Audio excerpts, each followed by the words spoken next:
We just heard Maharashtra's Devendra Fadnavis speak. Politics over the Maha Hafta gate scandal only continues. BJP leaders led by ex-Chief Minister Fadnavis met Maharashtra Governor over Param Bir's extortion charges against the State Home Minister Anil Deshmukh and his links with arrested cop Sachin Vaze. Addressing a presser, Fadnavis questioned as to why Chief Minister Uddhav Thackeray is silent on the matter since it came to light on Saturday. He also asked as to why no action was taken on transfer racket.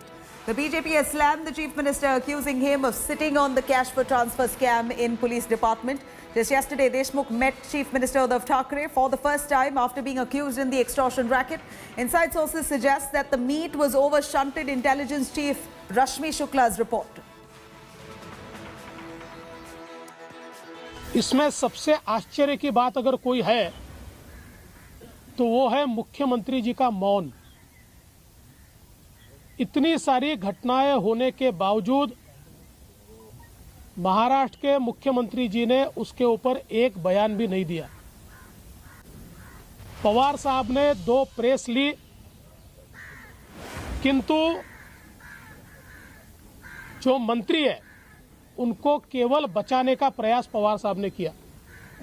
Pawar साहब ने कहा कि मूल घटना की ओर देखिए, मूल घटना तो देखनी पड़ेगी, पर मूल घटना के आड़े आप भ्रष्टाचार को नहीं छिपा सकते। वो घटना जितनी महत्व की है उतनी ये भी घटना महत्व की है। ऐसे लेटर का क्या होता है क्या नहीं होता है, ये हमारे लीडर ऑफ अपोजिशन को पूरा पता होना चाहिए। और मैं ऐसे 10 लेटर दे सकता हूं जहां बीजेपी की सरकार है और वहां के बड़े अधिकारी ने इस प्रकार से लेटर मुख्यमंत्री को लिखे है, तो ये लेटर बॉम्ब जो है वो ओम खुश हो गया। जो बंगाल मध्ये चालू है ना, क्या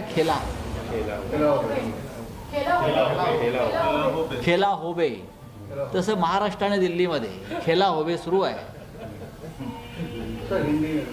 तो खेला होबे जो चलता है, वो खेला होबे में महाराष्ट्र का जनता का मनोरंजन अच्छा हो रहा है और उसके लिए कोई मनोरंजन टैक्स, एंटरटेनमेंट टैक्स देने की भी जरूरत नहीं, टैक्स फ्री है।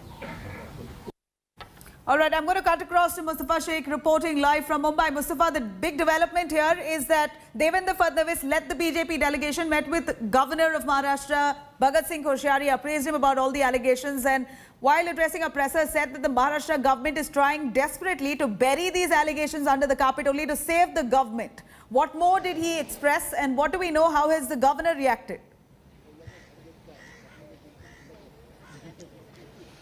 Well, Nabila, not only the issues we know, what the BJP is saying that they have given a list of 100 points to the governor, and these are 100 points on which the state government is failing. So there are a lot of issues which have been pointed out by the BJP, and they have said the same. And they are not only stopping at Shiv Sena and NCP, they are also saying that the Congress is also involved in taking corruption money, and hence they are keeping quiet and tolerating all this. So the BJP has taken an aggressive stand. They are utilizing all options available with them to basically attack the state government and get the state government to either act, to inquire, to form committees, or get central government to form committees and investigate the allegations which are coming forward. Only the more trouble for the state government would be the petition of Param Bir Singh coming up for hearing in Supreme Court. We'll have to see and wait what observations the Supreme Court make, and whether it can be a setback for the state government or whether the state government will get a favorable order. Back to you. All right. Thank you very much, Mustafa, for joining us with those details. Hello everyone, this is Rahul Kamal here. Hope you enjoyed this video. For the latest news and analysis, like and subscribe the India Today YouTube channel, and don't forget to press the bell icon to stay updated.